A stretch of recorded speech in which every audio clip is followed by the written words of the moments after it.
Nobody in the town has any use for him. Nobody likes him. Nobody wants him. We don't want brotherhood. You keep the brotherhood. The Negro is not the problem. The problem is what Negro connotates, what it stands for. The pigment of skin isn't the problem. The problem is that the Negro in this country today stands for venereal disease, prostitution, the numbers racket, and crime. CBS reports Black Power, White Backlash, with CBS News correspondent Mike Wallace.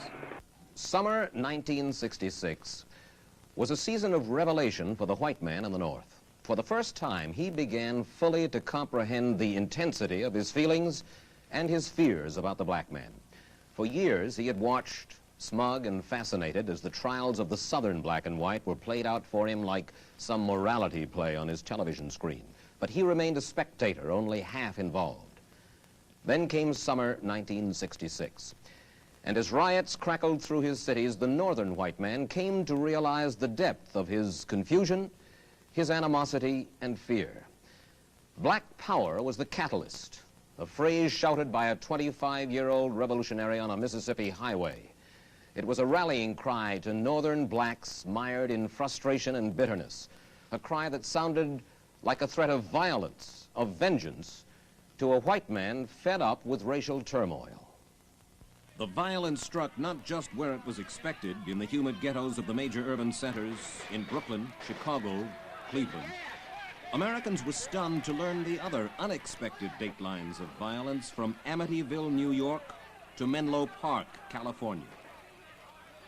Almost everywhere it began with marches, demonstrations. Then it escalated to looting, Molotov cocktails, and occasionally to a sniper's bullets. The damage hasn't yet been totaled. It will run into the tens of millions. Arrests were in the thousands. The number of persons injured, unrecorded. At least 9 persons were killed. But the most serious casualty of all was the relationship between the black man and the white man. By summer's end, the northern white was counter-marching, counter-demonstrating. And at the end of summer, white political leaders up and down the nation on all levels were voicing their concern. I've heard it said that the cause of civil rights has fallen backward in this past year. And those who are critical say that riots and violence have produced new waves of white resistance to further progress. That the civil rights movement itself is rent by factionalism and extremism. And vital civil rights legislation has apparently floundered in the Congress for this session. And political candidates running on a platform of never, never have defeated good men of moderate progressive views. Now, my fellow Americans, I would be less than honest with you if I did not say that in all of this there is some grain of truth. These guys have been in and out of trouble so much you could fill a book. But unfortunately, the Supreme Court ruling, where we have to handle these characters like daffodils instead of the bums that they are, where we could throw them in a jail where they belong, no, we have to tap them on the wrist. Now, the other problem which caused this situation is the NAACP. Their continual announcements of planned demonstrations, their continual announcements of mass meetings has worked these people up in a frenzy, these irresponsible hoodlums who the so-called civil rights workers are working in their behalf for first-class citizenship. Well, I think that NAACP should turn right around and start doing something about demonstrating against these undesirables in their own race and nationality. I don't think I have ever seen as strong a reactionism as has occurred in Atlanta and in Georgia. I'm perfectly frank and honest about it. It has upset the status quo of established voting patterns in the state of Georgia that never before had been upset. The state went Republican for the first time in the last presidential election. It went that way entirely on the race issue.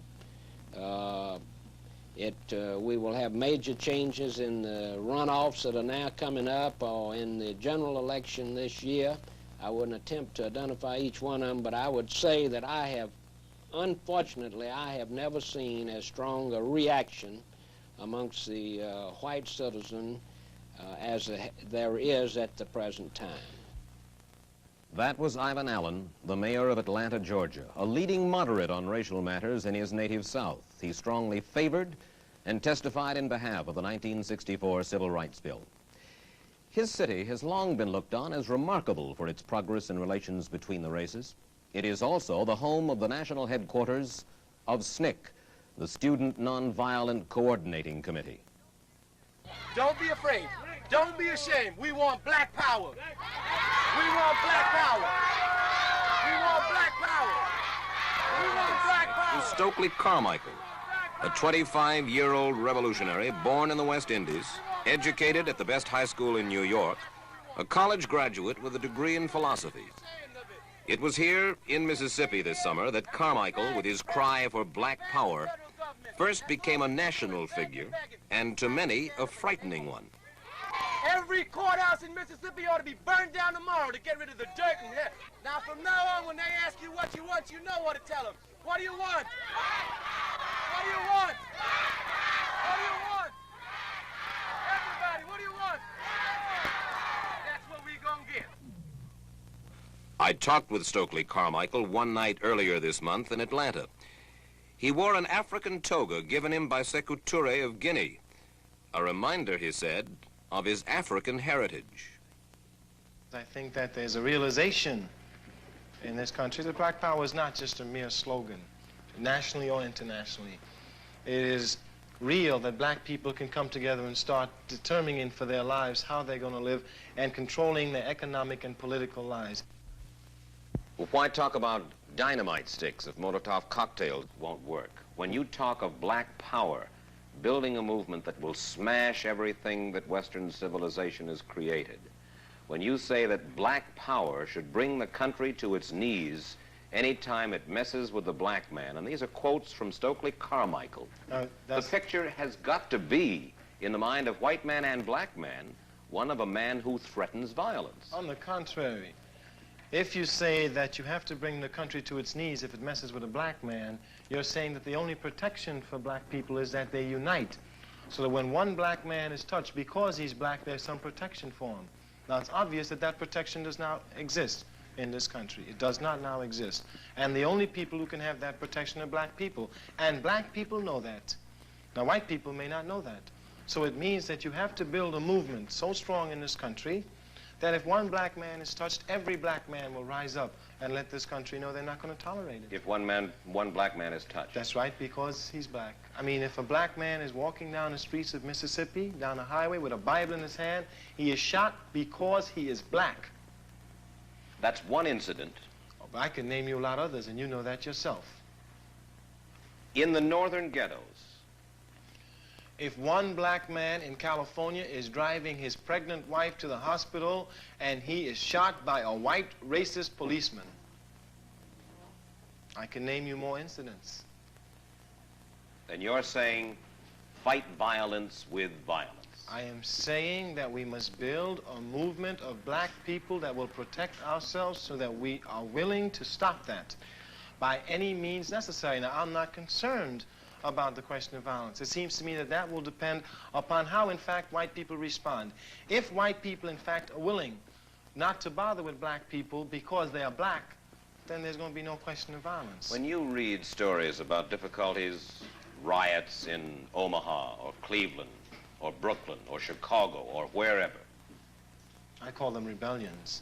they're rebellions. And you see nothing wrong with them? I think that it is people who are rebelling against a system that has locked them inside tight of ghettos, that exploits and oppresses them, and they have no means of redress to break that system down. We intend to build within black people the realization that that problem is not theirs, that's created by white society. It's purposely created by white society, and then they throw it back on us and blame us. That's the first thing we have to create in black people. Then secondly, we have to move to a position where we can control the housing in our neighborhoods so that we're not exploited, so that we're not charged high rents to share apartments with rats, and so that the owners of those apartments don't live in the suburbs grabbing the profits from us, that we are able to grab it, and that the money will be able to stay in our community so we can develop it. It is no different from a colony in Africa who is supposedly free, but her resources are controlled by the mother country. They have to move to a position to control the resources, and having done that, their problems are already solved. And the means that you will use to achieve all of this? What? Any means necessary. Well, I know, but now, well, spell that out. What does that mean? It means that we will develop tactics as we go along, and whatever those tactics are, we will use them. Tactics? That means you've got to buy the buildings. You've got to start the businesses. You've got to train the people. How are you going to do that by yourselves? How are you going to do it without the help of the white community? Well, the first help we need of the white community is just to turn over those buildings to us. Turn them over? That's correct. Turn them over. Do you think that's likely, Mr. Carmichael? Well, you asked me what help we wanted white people to give. Or they could buy it for us. You mean Washington would buy it from, let's say, the slumlord and turn it over to you? That's correct.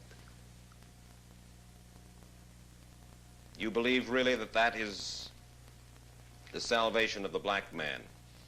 I think that this country is run by property ownership, and that black people are not only propertyless, they are viewed as property.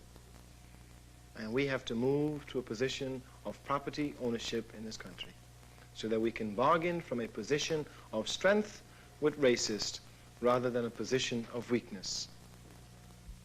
You're one black man who went to a good, essentially white high school in the city of New York. That's you correct. obviously had had a good education. That's... A good many of the people who work with you here in SNCC can say the same thing. And we're saying that... And you're a black man who came from a New York ghetto. And we're saying that there's a system that allows for one or two black people to get out, and that that's the rationale for keeping other black people down. And it has nothing to do with the unwillingness or inability of the Negro to help himself and to work hard. That's the rationale, that the reason why black people aren't this is because they're lazy, unambitious, stupid, have rhythm, and they eat watermelon. You call on the black man to refuse to respond to his draft call. That is correct. And we will continue to do so while there's breath in our bodies. Do you really believe that the military policies of the United States are designed to exterminate the black man, as you've said? I most certainly do. I look at the recent statement by racist McNamara, who says that 30% of the people that are going to be drafted now under his new system are going to be black people. And that's nothing more than black urban removal. The white liberal who supported civil rights for so long with time and effort and money, what is your feeling about him? Well, I think that there's no reason why they should stop supporting the movement now. I certainly feel that if they're genuinely interested in black people, and since black people have charted a course, they believe in that program, they will continue to give to it. They need more white people to civilize whites. They need them to civilize the savages in Cicero, who throw rocks and bricks at a peaceful and lovable black man like Dr. Martin Luther King, who would not even hurt a fly. And that's very important, because our uncles and our fathers and our older brothers died in World War I fighting Nazism to protect the Poles, and those same Poles turn around and throw rocks and bricks at us after we died to save their lives. And people talk about we are savages.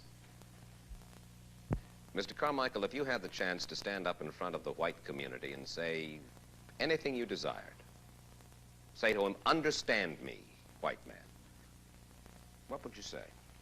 I would say, understand yourself, white man, that the white man's burden should not have been preached in Africa, but it should have been preached among you. That you need now to civilize yourself.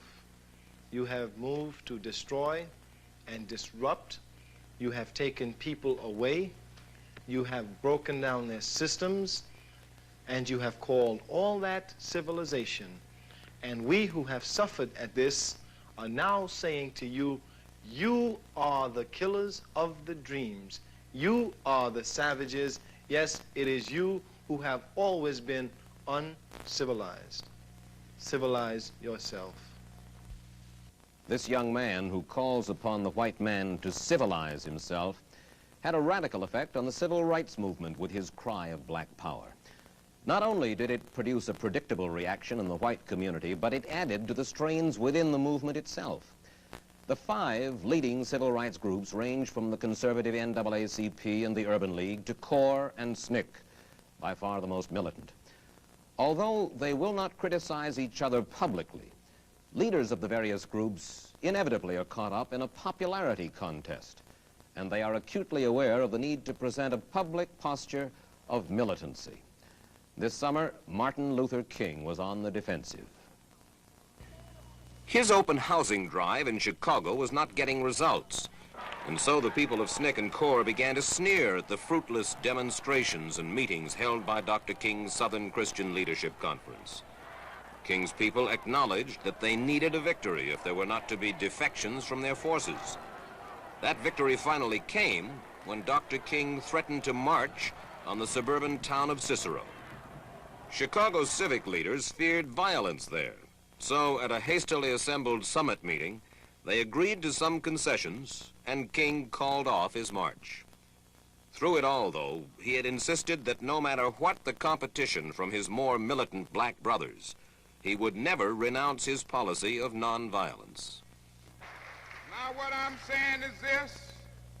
I would like for all of us to believe in nonviolence, but I'm here to say tonight that if every Negro in the United States turns against nonviolence, I'm going to stand up as a lone voice and say this is the wrong way.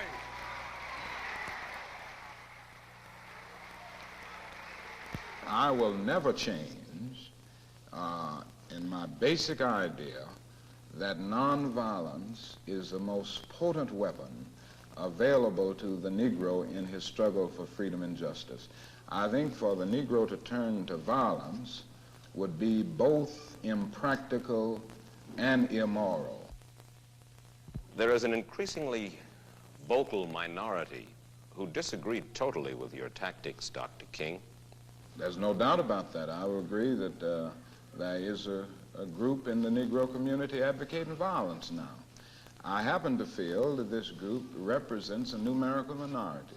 Surveys have revealed this. The vast majority of Negroes still feel that the best way to deal with the dilemma that we face in this country is through nonviolent resistance. And I don't think this vocal group will be able to make a real dent in the Negro community in terms of swaying 22 million Negroes to this particular point of view. And I contend that the cry of black power is at bottom a reaction to the reluctance of white power to make the kind of changes necessary to make justice a reality for the Negro. I think we've got to see that a riot is the language of the unheard. And what is it that America has failed to hear? It has failed to hear that the economic plight of the Negro poor has worsened over the last few years. How many summers like this one do you imagine that we can expect? Well, I would say this, we don't have long. The mood of the Negro community now is one of urgency, one of saying that we aren't going to wait, that we've got to have our freedom. We've waited too long. So that I would say that every summer we are going to have this kind of vigorous protest. My hope is that it will be nonviolent. I would hope that we can avoid riots because riots are self-defeating and socially destructive. I would hope that we can avoid riots, but that we will be as militant and as determined next summer and through the winter as we have been this summer. And I think the answer about how long it will take will depend on the federal government, on the city halls of our various cities, and on white America to a large extent. This is where we are at this point, and I think white America will determine how long it will be and which way we go in the future. Even Senator Jacob Javits asked the question recently. He said that he was a slum resident, but he and some of his fellow Jews were able to make it out of the ghetto on the Lower East Side. The same thing is true with lots of Irish, Italians. And he asked the question why the Negro finds it so difficult to make his way up out of the ghetto. You well, did. Number one, no other racial group has been a slave on American soil. It's nice to say other people were down and they got up. They were not slaves on American soil. The other thing is that the Negro has had high visibility. And because of the prejudices existing in this country, his color has been against him. It's been against him, and they've used this to keep him from moving up. In the final analysis, when you say to a man that you are in this position because of your race or because of your color, you say to that man that he can never get out of it. Other racial groups have been able maybe to change the accent or change the names, but the Negro can't. Martin Luther King is going through an agonizing reappraisal. He doesn't belong to the decadent, aristocratic colonials of the civil rights movement. Who were the decadent aristocratic? Well, I don't want to call names, but the names are obvious. Martin Luther King has done a yeoman job, and he's got the guts to keep on doing it. And once he knows what black power really means, he doesn't know what it means. What does it mean? It means dignity. It doesn't mean violence. It means integrity. It doesn't mean anti-white. It means pride in being black. It means you're willing to cooperate with your white brother and sister if they're going to cooperate with you in terms of giving you the same things that they have. That's what it means.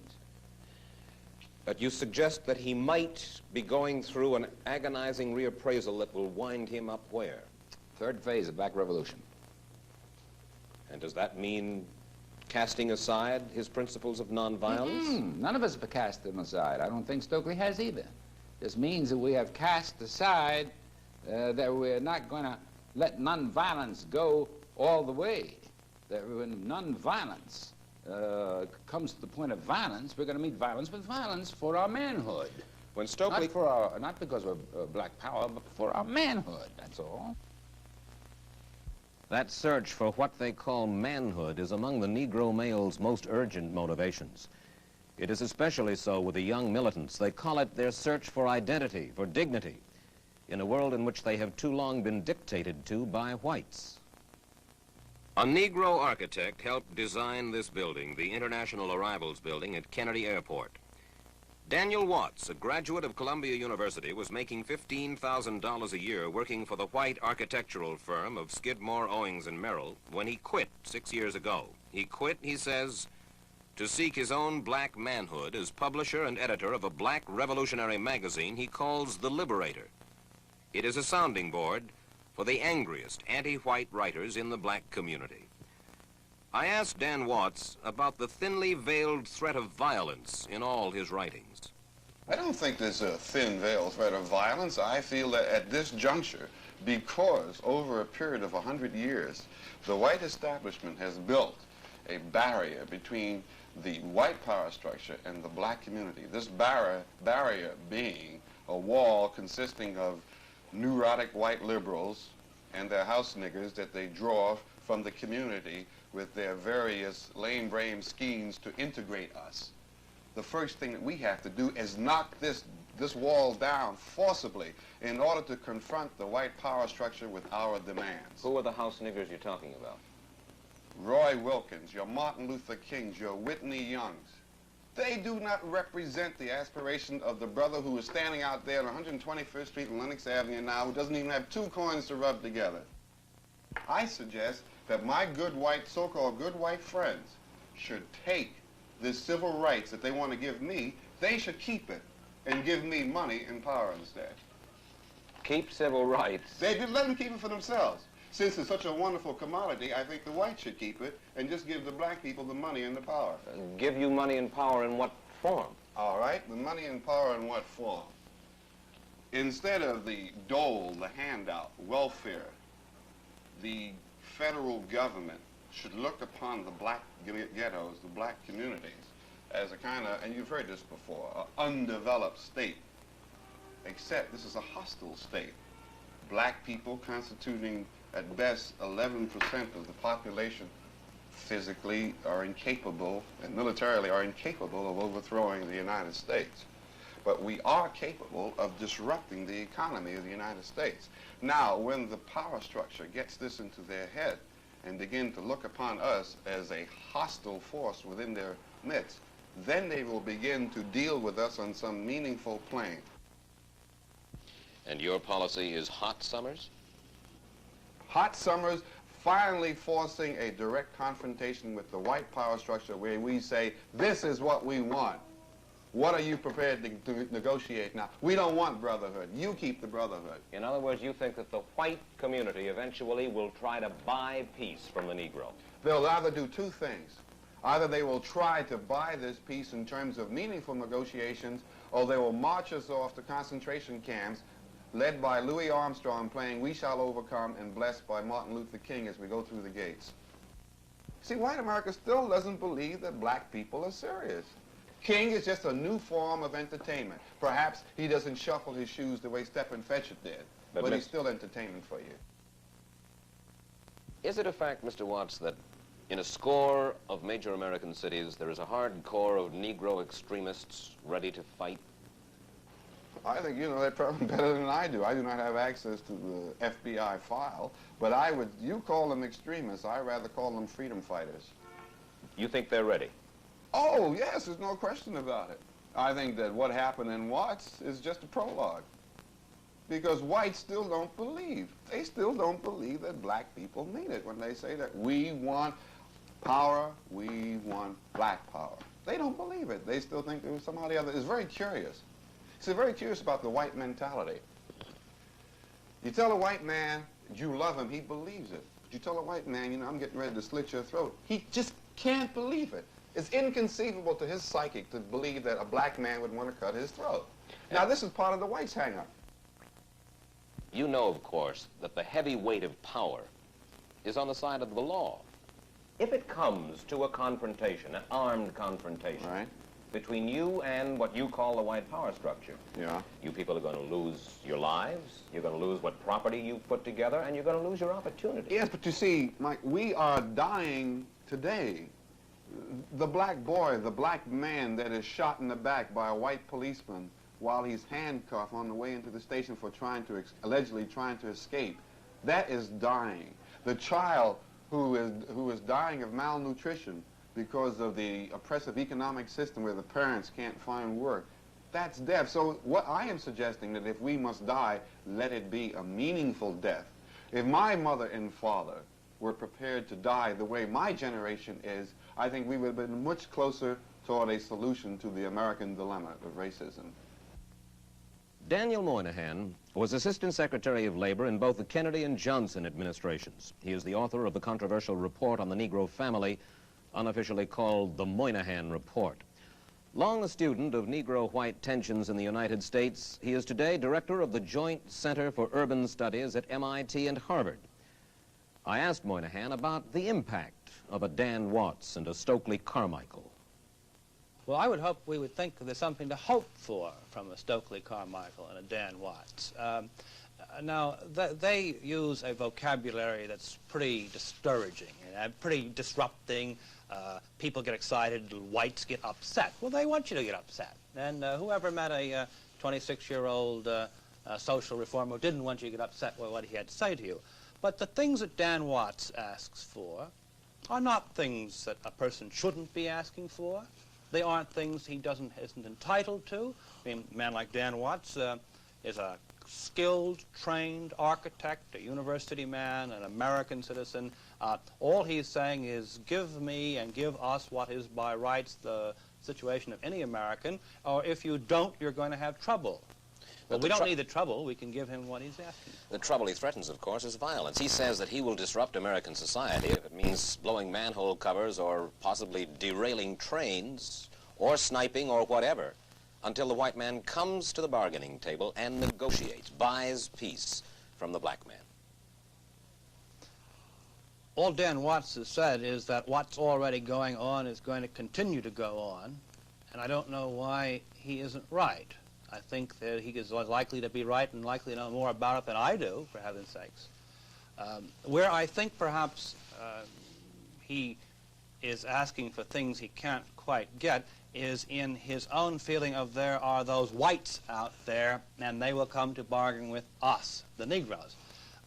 Unfortunately, or fortunately, life is not that simple. There's no such thing as the Negro or Negro opinion or Negro power any more than there is white or white power. There's just a great mixture, a great confusion, a large system.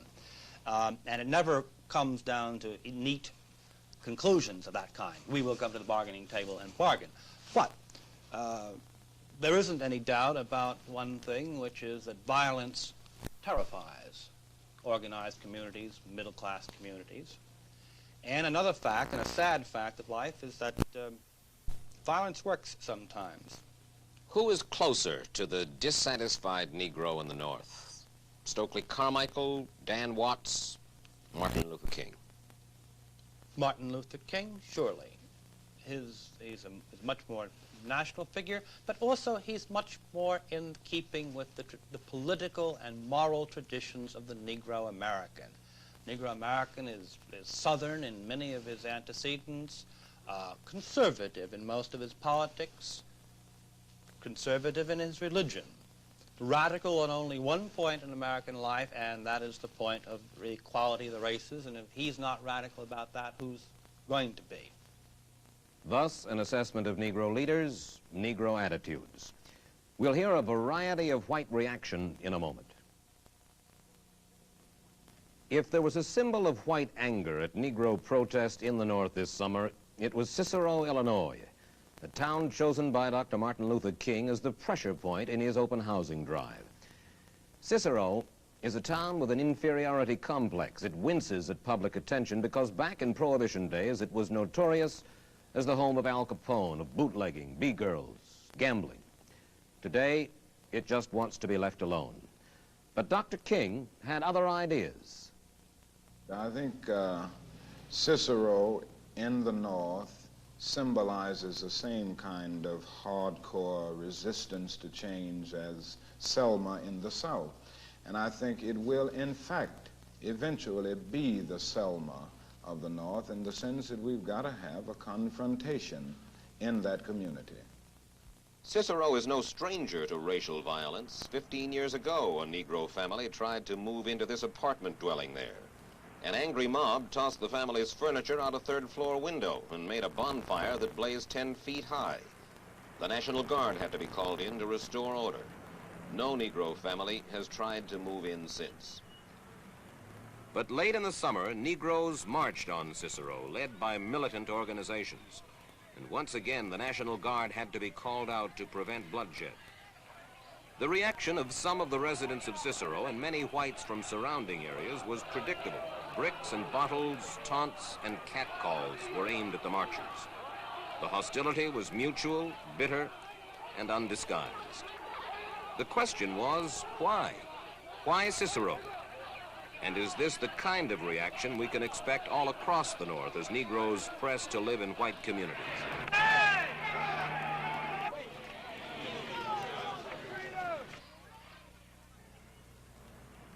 Cicero is a town of first and second generation Americans, mostly Czechs, Poles, Lithuanians, Italians.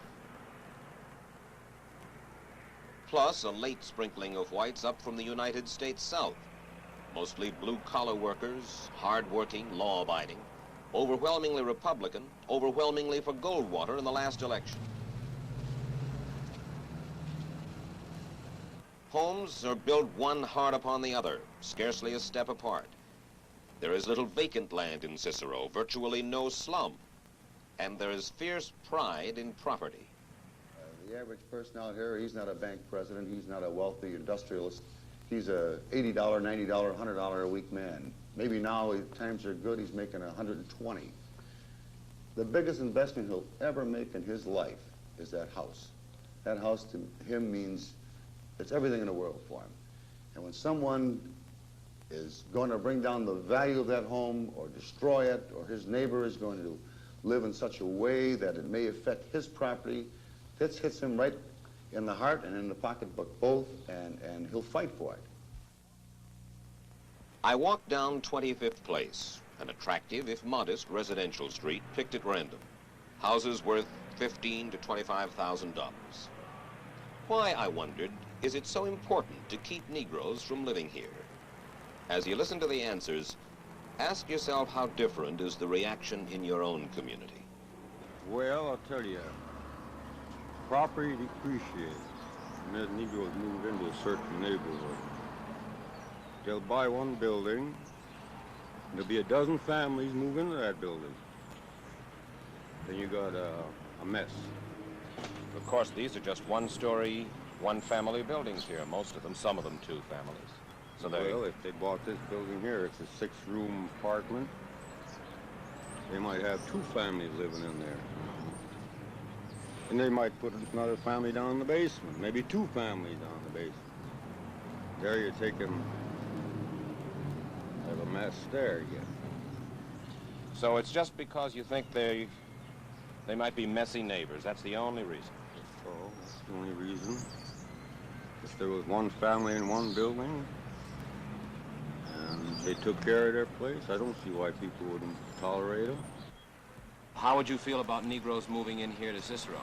Well, I really don't know, but some Negroes are clean and some aren't.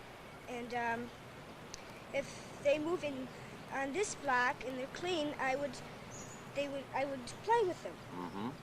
What does your mom and dad say about it? Well, they say, well, I really don't know. They don't say too much about it. Are they enthusiastic or no? No. No. My dad says if they do, well, we're just going to have to move, maybe. Mm-hmm. Is that your mother up there working? Yes, it is. Let's see if I can't talk to her for just a moment. Ma'am, I wonder if I could ask you to come on down the stairs just an instant and talk to me. There's been so much talk recently about Cicero and Negroes and property values. What's your view? Well, I'm perfectly satisfied with the neighbors we have. We have old homes here. We take very good care of them. I see that you do. And when it would come right down to it, I don't think we would object to other neighbors if they would come up to our standards of living. Well, do you think that the fact that a man is a Negro or a woman is a Negro, on the face of it, simply makes them an undesirable neighbor? No, not really. I've known so many colored people that are so nice. But like I say, I think they have to learn to live the way we do and take care of things. How do people learn to live that way? By hard work. We have worked very, very hard for what we have. We've been here 30 years and we didn't get anything for nothing. We worked very hard for what we have and we're still working hard to maintain it. How would you feel, truly, if a colored family were to move in over there with the washers hanging on the line? Oh, I don't know. I really couldn't say. I'd probably get along very good with them. If they leave me alone, I leave them alone. So I'd be afraid to go out at night. Afraid to go out at night? What kind of colored people living around here? You mean you think they're violent people? Well, some of them are. There are some that really would be like that, and there are some good ones, too. Mm-hmm. You really couldn't trust any of them. There are many good coloreds, and I worked with some of them, and I liked them, and I like this person that I said works at the lounge over there. But there's the ones that are going to march I don't like, and I can't stand. I got no use for. And when your church tells you human rights, and you pay no attention to your church? I pay attention to my church when they say about human rights. But what the marchers want, they don't want rights. They say they want peaceful coexistence. How can they have peaceful coexistence when there's all this trouble? Who makes the trouble? They do, by marching. There's got to be a simpler way. What simpler way can you think of? Talks. Just talks. Well, there are human rights commissions in various towns around Chicago, none in Cicero. They can make them. You think they should? They should. I just think that there has got to be a better way than marches. Because there's no use for them. If, let's say, 10 or 20 families moved into Cicero, which is a town of 70,000? They'd get killed. Cicero is an industrial town. It doesn't mind that Negroes work in the factories there. 15,000 of them do, and they trade at Cicero banks and supermarkets. But not a single Negro family sleeps in Cicero. Not one spends the night. I asked some workers why. Because they don't know the Negro, that's why. How do you mean? Well, they think their value of their property goes down, and the majority of them feel that we're dirty, and they are afraid, that's all. And they talk about violence, too. What about some of those criticisms, that the Negro is dirty, that the Negro is more violent, therefore the Negro doesn't make as good a neighbor? Well, that's because they have never given the Negro the chance. They don't know it, the Negro, I told you. If they would stay long enough, the Negro is not dirty. It's, some of them, I guess, is just like some of the whites are dirty. Well, I don't think they could even afford to live in our area, most of them, what I see marching.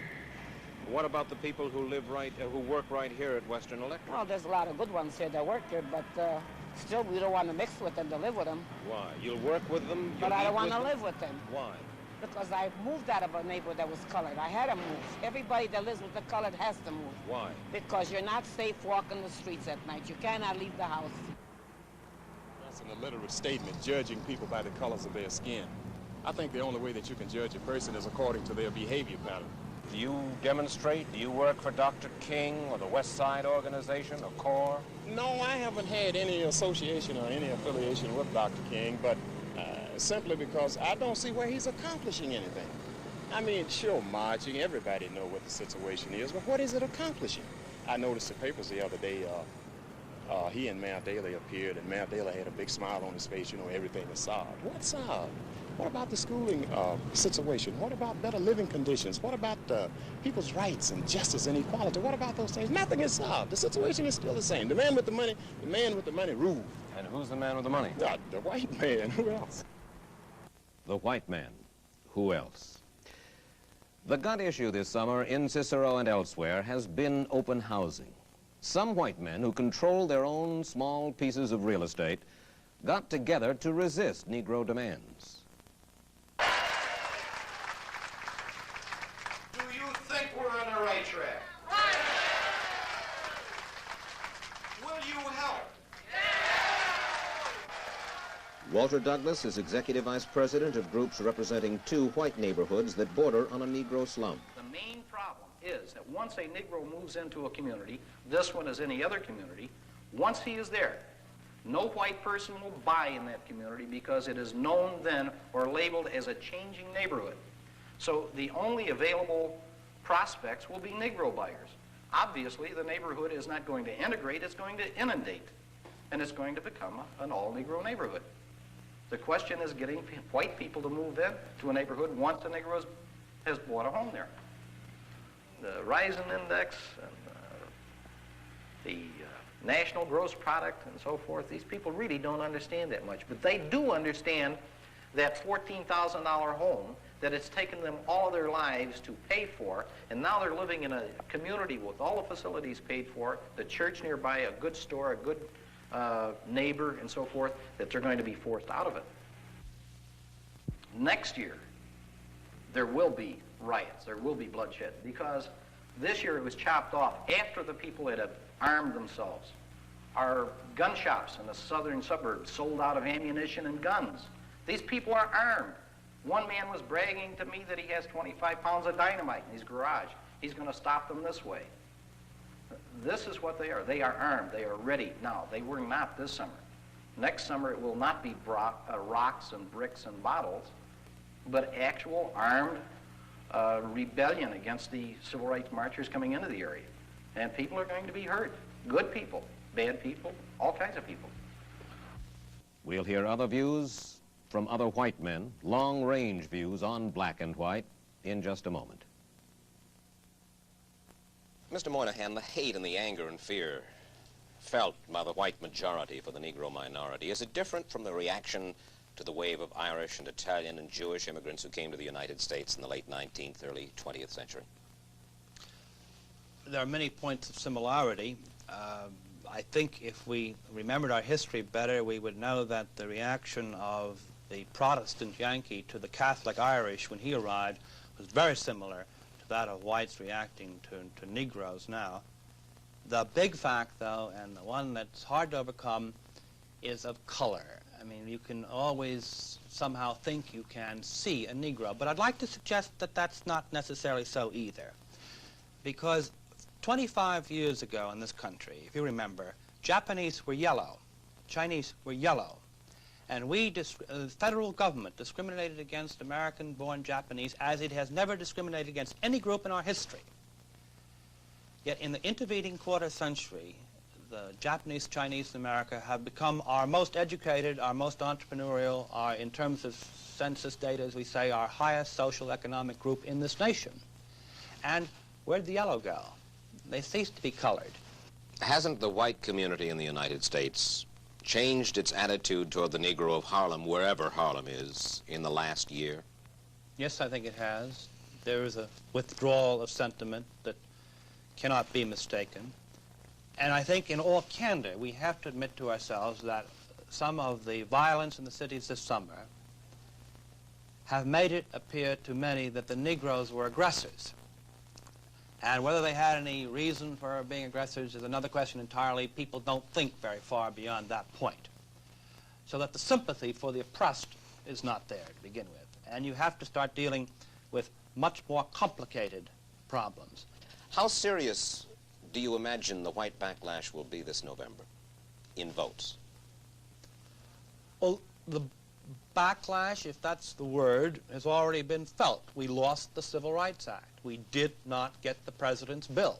The most powerful democratic, liberal voting majority in the history of the century, probably, in Congress, didn't do what it ought to have done.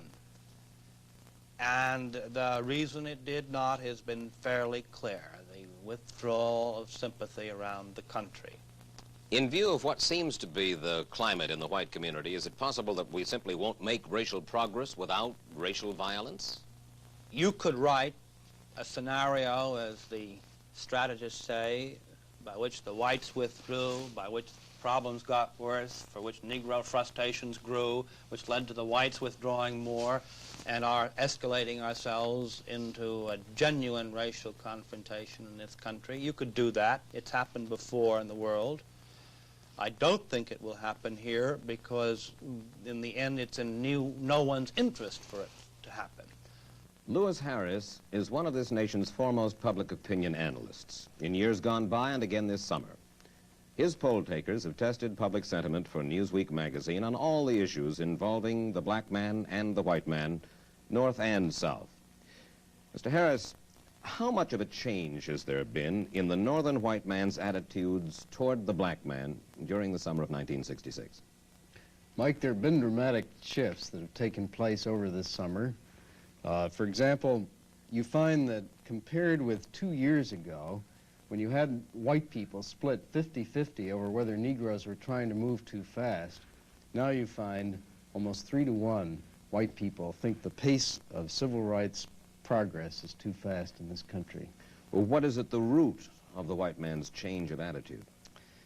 I think perhaps most dramatic is in the area of demonstrations, where you found back in 1963, on the eve of the March on Washington, a majority of white people felt that such demonstrations could help the cause of Negroes achieving civil rights in this country. Before this summer began, you found it was about 2-to-1 white people feeling that demonstrations were hurting the Negro cause. At the end of this summer, now we find in this month of September, we find 81-to-19, 4-to-1, white people think the demonstrations of the civil rights movement hurt the Negro cause.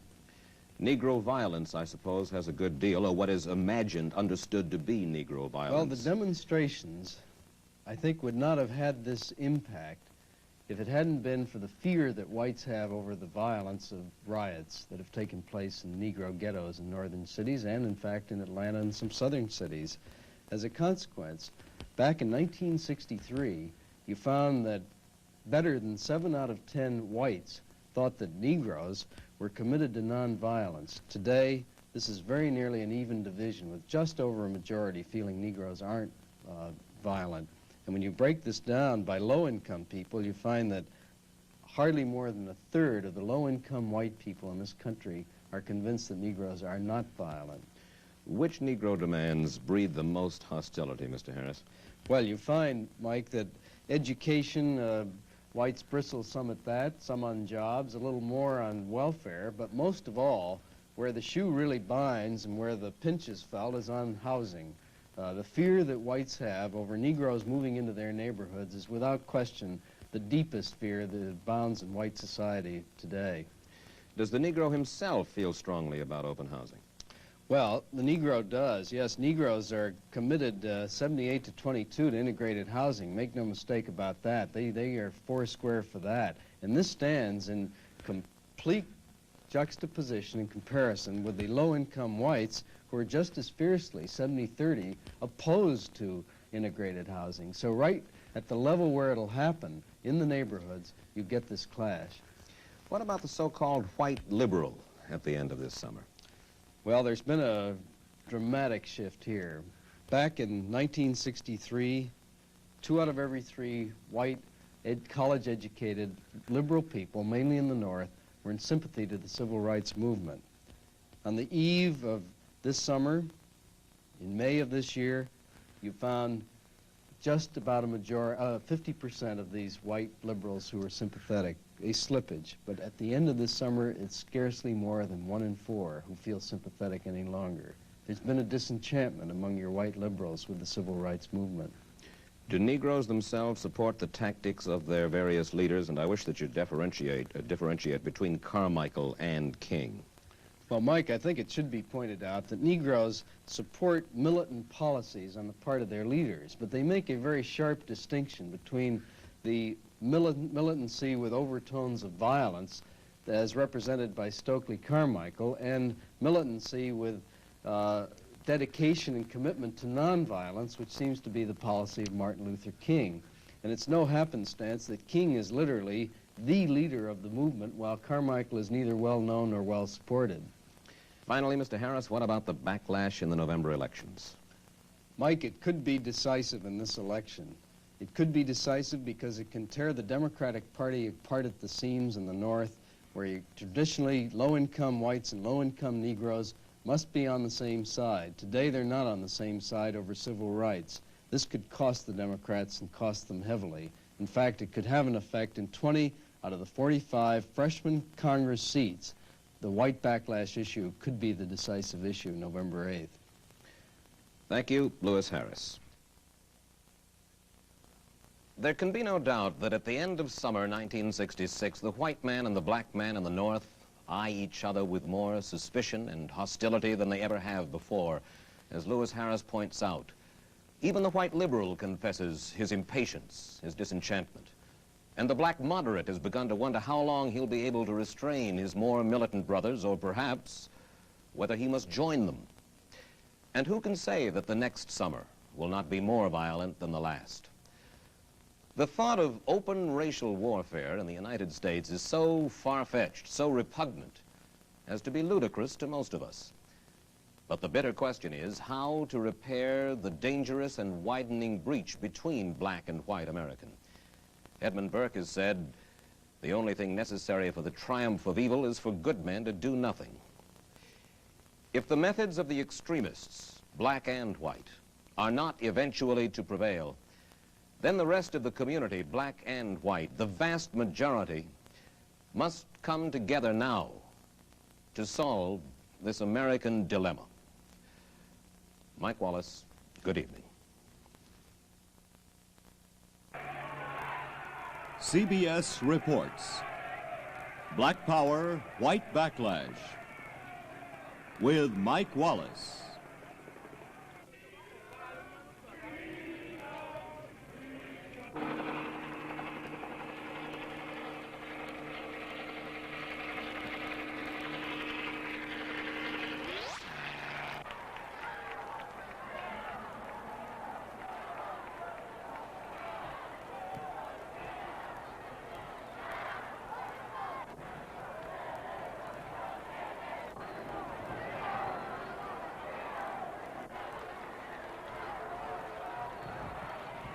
This broadcast was produced under the supervision and control of CBS News.